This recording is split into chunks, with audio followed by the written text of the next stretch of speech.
Qual é o seu nome? Meu nome é Renan. Renan, você tem alguma preferência por pronomes? Não, Tá. Então, Renan, ela dela, pode ser? tanto faz. Tá.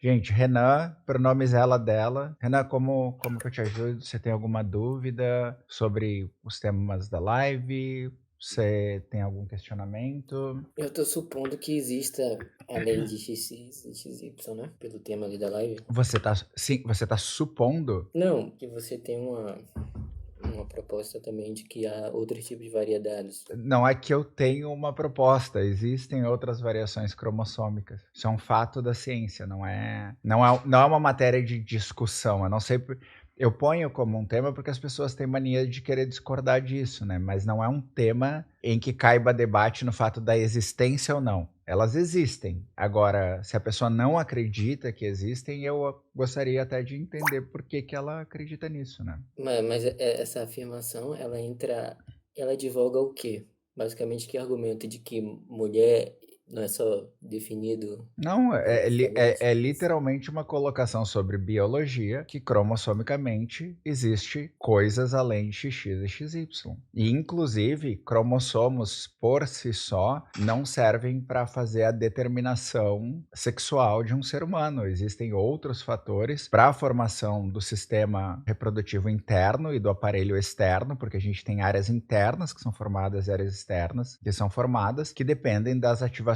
de alguns genes e de taxas hormonais que façam com que haja esse desenvolvimento. Então, dizer não existe só XX e XY é um ataque indireto ao argumento das pessoas que dizem só existe XX e XY, o resto é invenção. Não é invenção, é ciência, entendeu? Todo o resto é ciência. Sim, o argumento de que mulher e homem é definido pelo sexo biológico, é esse o argumento, né?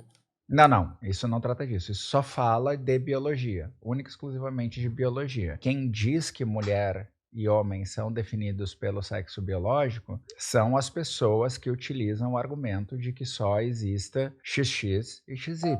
Essa galera tem essa mania de ir lá e dizer que mulher é XX, homem é XY e deu. Só que quando a gente apresenta qualquer variação que fuja a isso, a pessoa vai lá e diz que é uma exceção e que não deve ser considerada. Ainda assim, essas pessoas existem, Sim. funcionam de maneira diferente, têm uma combinação cromossômica diferente e continuam tendo um gênero e um sexo. A ignorância não deveria ser argumento em cima de um fato da ciência, que é não existe só XX e XY. Mas todo esse conhecimento de que não existe só X e Y sustenta um bom argumento para essas pessoas que afirmam que só existe X e XY. Então é uma boa sustentação para você objetar, não é isso? O argumento dessas pessoas não é um bom argumento, porque ele parte da ignorância. Ele parte de um princípio de ignorância da pessoa sobre o assunto, e aí ela afirma como se fato fosse que existe apenas XX e XY, né? E o meu objetivo ao dizer isso é apresentar justamente que não existe só XX e XY, mas se a pessoa for além disso e para além disso quiser fazer a vinculação cromossômica ao gênero da pessoa, aí eu tenho outros argumentos para falar sobre isso. Novamente, como eu te expliquei ali um pouquinho no início, toda a construção do aparelho reprodutor de um ser humano, dos órgãos sexuais, seus hormônios e tal, depende de uma cadeia de acontecimentos. Ativações de gene, níveis hormonais, processos que devem ocorrer. Os cromossomos por si só não fazem essa definição, entendeu? Eu tinha lido o livro do psicólogo e médico Leonardo Sachs, porque o gênero importa. E Esse livro já foi refutado pela própria Academia Americana de Psicologia, e não é Leonardo Sachs, é Leonard Sachs, tá? O nome do livro é assim, porque o gênero importa em português, Why Gender Matters em inglês. E nesse livro, ele pega alguns estudos científicos, publicações verdadeiras, e ele pega trechos que são, por exemplo, dos pesquisadores daqueles estudos, falando sobre alguma coisa, exemplificando algo. E ele traz aquilo no livro como se fosse um fato. Inclusive, quando eu debati com a Ana Campagnolo e ela trouxe esse livro na live, eu perguntei para ela por que que era um livro e não uma publicação acadêmica. Porque se aquilo é um fato da ciência, ele faria uma publicação acadêmica, um material científico, uma pesquisa. Quando ele faz um livro, É porque ele não quer que isso passe pelo crivo dos pares dele dentro da área de estudo dele. Então, neste caso, o Leonard Sachs, ele pegou pontos que interessavam para ele e construiu esse livro. Mas se você for honesto o suficiente, você vai nos próprios estudos que ele cita e vê que ele mesmo está mentindo no livro. Mas, pelo visto, você parou no livro dele, né? Não, na verdade eu ia comentar outra coisa, que ele tinha dito isto, ia corroborar seu argumento, só que eu já me perdi. Ai, perdão, o Leonard Sachs não fala que existe variação no sentido positivo da coisa, né? Não, não era nesse argumento, não, era para dar uma ênfase na sua frase que eu já me perdi. Já tinha me perdido. Aí eu ia dar uma Perdão. objeção que ele tinha para dar uma ênfase. Mas me relacione aí, então, o gênero. Você tinha dito aí, eu fiquei muito curioso, né? Uhum. De Como, você como assim associar. relaciona? Não, não há Acho que. relação de gênero com sexo. O que acontece é que na nossa espécie, assim, ó, vamos usar um princípio básico. Todos os seres humanos fazem parte do reino animal. Nós estamos ali, nós somos mamíferos vertebrados, né? E claro que nós temos classificações mais específicas, mas nós somos mamíferos vertebrados. Todos esses animais, mamíferos vertebrados, por exemplo, que eu estou te citando, eles têm machos e fêmeas, todos eles. Mas o ser humano criou uma categoria adicional que chama o macho de homem e chama a fêmea de mulher. Ela não é uma categoria biológica. Até porque, se eu não me engano, o gênero biológico, deixa eu confirmar aqui rapidinho, mas se eu não me engano, o gênero biológico nosso é Homo. O nosso gênero é Homo. E a nossa espécie é Homo sapiens. Não é homo de homossexual, tá? Diga-se de passagem. Tem gente que acha que eu tô tirando, falando. Não. É que existem várias espécies de Homo. A gente teve 8 diferentes espécies de Homo, né, dentro desse gênero Homo. O gênero biológico seria Homo, mas o gênero social é homem e mulher, que é o que a gente criou. Então, quando a gente cria esse gênero não biológico, ele tem uma descrição que ela muda ao longo do tempo e ela varia de cultura para cultura. O que eu quero dizer com isso? No nosso país, que foi invadido por países europeus e teve uma cultura cristã forçada nele, passou por um processo de eugenia e tal, a gente herdou o que diz a Bíblia, né? Que só existe homem e mulher. Isso é o que a gente herda, né? A Bíblia traz isso daí. Mas, se você for para a Índia, às vezes eu não sei se a pronúncia é Hijra ou Hajira, tá? Mas se você for para a Índia, as Hijras são um terceiro gênero reconhecido pelo governo indiano. O Talmud, que é o livro judeu, tem o Talmud, a Torá, né? Esses livros, eles têm 8 gêneros descritos lá, né? Então, os gêneros variam ao longo dos tempos, à medida que a sociedade muda. O sexo biológico, ele não varia, a gente só aprende mais sobre ele, né? Sobre as diferenciações dele. E aí a gente sabe que ele não é binário, só XX ou XY, e a gente sabe também que ele não tem um link direto com o gênero que a gente cria, porque esse gênero que a gente cria não existe em outras espécies que tenham machos e fêmeas. É uma coisa exclusivamente humana, essa descrição. Então, o gênero não biológico, que é um gênero social, homem e mulher, eles podem ser dissolvidos culturalmente. Eles são, ao longo da história, eles foram na realidade, né? Por que eu cito as hijras? Porque elas existem hoje na nossa sociedade na Índia. Elas existem. Se eu não me engano, o primeiro registro reconhecido de hijras é do ano 1200. E elas têm reconhecimento legal, social, como esse terceiro gênero. Na Tailândia, a gente tem, por exemplo, as ladyboys. Tu pode até ver, as ladyboys lá, culturalmente, elas se entendem como um gênero diferente de mulher. Não homem, mas diferente de mulher. É mais ou menos como a travesti no Brasil. É um gênero que não é especificamente mulher, mas não é homem definitivamente, né? Então a gente tem variações de sociedade para sociedade em que esses gêneros humanos, que a gente atribui, e isso que é o mais estranho, para a autopercepção do indivíduo, eles são variáveis ao longo da história e de cultura para cultura, né? Se eles não fossem variáveis, se eles fossem diretamente anexados à biologia, nós teríamos que ter uma cadeia muito maior de gêneros existentes para explicar cada um deles, que era o que o Talmud fazia, diga-se de passagem, tá? O Talmud fazia isso. Então, você precisaria ter uma cadeia muito maior, um gênero para cada variação cromossômica ou para cada diferenciação sexual, mas a gente tem isso de forma mais limitada, né? Não tem essa associação com o sexo. Então quer dizer que quando. Pera aí, que agora me surgiu uma dúvida. Claro. Dúvida não, mas assim, uma curiosidade. Então, quando um transexual faz uma transição, está se transicionando baseado em um Baseado. gênero não biológico, completamente uma construção social? Então, ele está Não. praticamente. Assim, ó, como você pulou para trans, vamos nesse ponto. A gente tava explicando primeiro biologia, depois a gente passou para o gênero ser uma construção social e agora a gente já está em trans, mas tudo bem. Existem áreas do seu cérebro que são responsáveis pela categorização de informações. A gente chama essas áreas do cérebro de esquemas. E essas áreas do cérebro organizam as informações sobre várias coisas de quem tu é, mas em algumas dessas áreas, elas trabalham, por exemplo, como que você processa informações matemáticas, como que você processa informações, vamos falar, mais humanas. Por isso até algumas pessoas têm afinidades com essas áreas. E tem uma área de esquemas que fala do teu eu, que fala das tuas identidades, de como tu te percebe enquanto ser humano, seja sobre o teu gênero, sobre a fé que tu professa, eventualmente até sobre o time de futebol que tu torce, né? E nessa área de organização do cérebro sobre o eu, ela é uma área acessível única e exclusivamente pela pessoa que é o eu. E dentro dessa área, a pessoa, ela se auto-percebe diferente daquilo que foi designado. Porque o que acontece, que é o ponto que você saltou na hora que você perguntou, tá? Toda vez que há um gênero atribuído a você, falando de Brasil, tá? Há também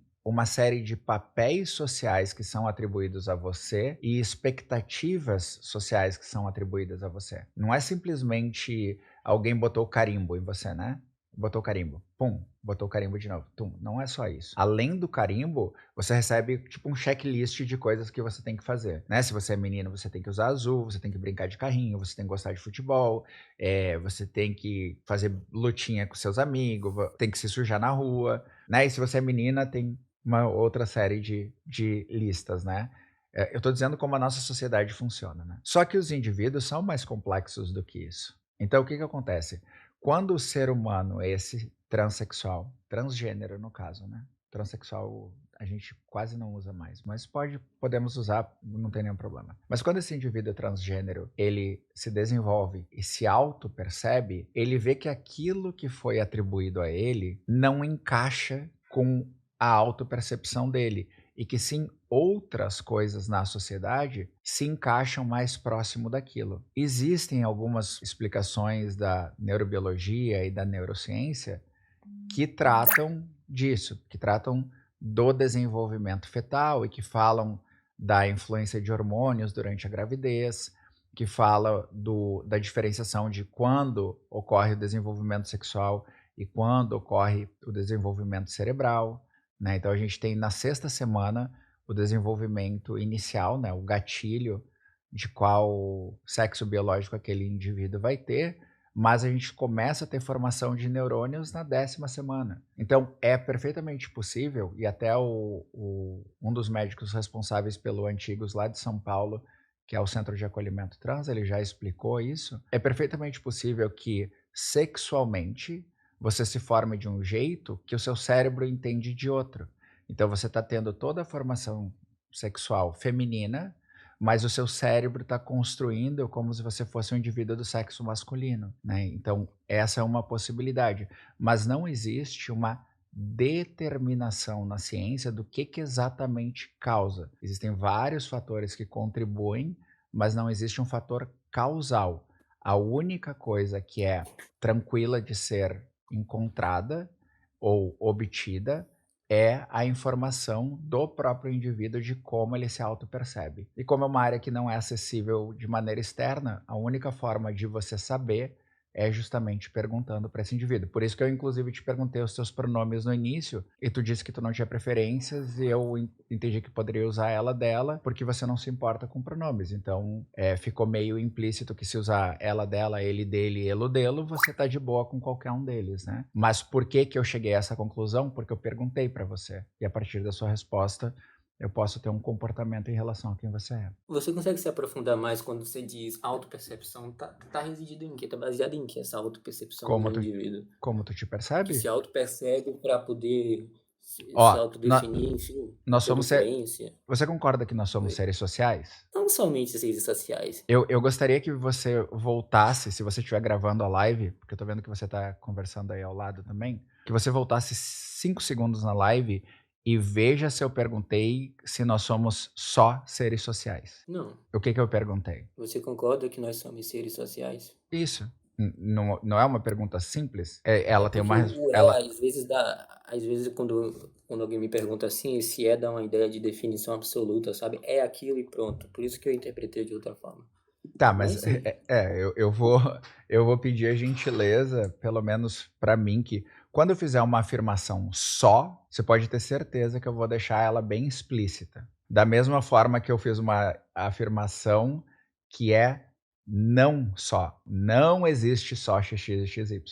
Aquela é uma afirmação categórica e absoluta de que não existe só x, x e xy. Voltando à sua pergunta, tá? Que você perguntou da autopercepção. Você professa alguma religião? eu acredito em Cristo, né? Tá. Você é cristão, evangélico, mórmon? Qual vertente é a sua? Diria só cristão, capenga, mas cristão. Você é um cristão sem uma denominação específica, é isso? Você acredita em Jesus Cristo? Eu sou mais do submundo do século XX, um monte de coisa aí esotérica. É coisa estranha, da Não, verdade. tudo bem, mas você acredita em Jesus Cristo. Uhum. Tá, ok. Ser cristão, ser uma pessoa que crê em Jesus Cristo, é algo que faz parte de ti? Claro, né? Tá. Claro, sim. Não, a pergunta parece boba, mas ela tem um propósito, tá? Eu consigo, de alguma maneira, sem ter uma interação com você, sem conversar com você, sem te ouvir, saber que um dos aspectos da sua identidade como indivíduo é acreditar em Jesus Cristo? Talvez sim, talvez não. Vamos lá, só olhando para mim, Sim. qual é a religião que eu professo? Isso aí eu não saberia, né? Tá. Mas talvez há uma possibilidade de eu saber sem te conhecer mesmo. Tá, então vamos melhorar. Quais foram as religiões que eu já professei na minha vida? Olhando assim, você parece uma rabina um pouco. É o quê? Parece uma rabininha assim, judaica. Eu fui católica, 20 anos, espírita, depois eu frequentei por um tempo a Igreja Universal, mas não professava fé explicitamente lá, eu só ia com a família da minha companheira, e depois eu fui pro paganismo por mais uns 3 anos, e depois me assumi ateísta, tá? Em todos os momentos da minha vida, ser católica fez parte da minha identidade. Afinal de contas, eu trabalhava na obra, eu estava sempre nos eventos da igreja, quando criança eu era coroinha, participava das missas com o padre, eu ia a 3, 4 missas semanais, fora estudos bíblicos, então aquilo fazia parte da minha identidade. Só que o único jeito de você saber que aquilo faz parte da minha identidade, sem que você participe daquilo comigo, é você me perguntando. No caso dos seus costumes, né? Identidade eu acho uma palavra bem mais complicada. Por que que você acha identidade mais Porque na complicada? questão de gênero ser construção social, muitas das vezes essas ideias é baseada em uma negação total, por exemplo. Eu sei que pode parecer fugir muito do assunto, mas se você pegar o problema do gênero de Judith Butler, ela vai dizer que a diferença entre sexo e gênero é absolutamente nenhuma, porque ela negava, por exemplo, a identidade da metafísica aristotélica, por exemplo, adotando um pós-estruturalismo moderno, de que a identidade seria só uma prática discursiva, questão de performance. A questão de identidade é complicada. Esse termo, assim, pelo menos para mim, é bem complicado. Identidade, eu não vou nem... Você pode até me acusar de falácia do dicionário. Identidade, quando eu falo, eu não estou falando de identidade de gênero aqui. Identidade, pela definição do dicionário, eu vou ler a definição do dicionário, tá? Em termos gerais, Identidade refere-se ao conjunto de características, qualidades e traços que distinguem um indivíduo ou grupo, tornando-o reconhecível ou único. Então, o que acontece? Quando você é cristão, você faz parte de um grupo que tem características que te distinguem de outros grupos, como, por exemplo, candomblecistas. Então, ser cristão faz parte da tua identidade. Sim. Mas eu não perguntei especificamente isso. Eu perguntei como que eu, interagindo aqui pela primeira vez com você, conseguiria saber que você é cristão, que é algo que faz parte da tua identidade, do teu eu individual, sem te perguntar isso. Telepatia? Não, eu É entendo a sempre brincadeira. brincadeira. Eu entendo, não Normal. tem problema. Eu não sou tão sensível assim pra brincadeira. Não tem como, né? Eu não tenho como descobrir, assim. A menos que a gente comece a conversar e você vai dando umas pinçadas e mesmo assim eu posso errar qual a religião que você é, né? Você pode ser de uma vertente do cristianismo que de repente eu não sei qual é. Você foi espírita, psicografia é uma boa também. Sim, mas eu não acredito em psicografia. Eu fui espírita e não acredito em psicografia. Mas realmente é uma boa. Mas o que eu tô te dizendo é que, por exemplo, tudo que é parte da tua identidade e que faz parte do teu eu, tá no teu esquema cerebral sobre o teu eu. E a única pessoa que tem acesso a essa área é você. Se você, por exemplo, se identifica como uma mulher, se percebe como uma mulher, eu só posso saber disso se eu perguntar pra você. E eu não tô falando de percepção externa, que daí a gente tá falando de aparência, tá? Outros perceberem a tua expressão de gênero é diferente de tu perceber a tua existência, o teu eu, quem tu é. Por exemplo, se tu é musicista e isso faz parte da tua identidade, eu não tenho como saber, porque é uma área tua. Mas eu posso descobrir que tu é um musicista ao ir num show e ver tu tocando. Eu posso desconfiar que tu é cristão ao te ver numa igreja orando. Posso desconfiar. Não quer dizer que tu seja cristão, quer dizer que tu talvez tenha ido lá para ver se tem alguma coisa. Mas eu posso suspeitar, mas eu não posso concluir.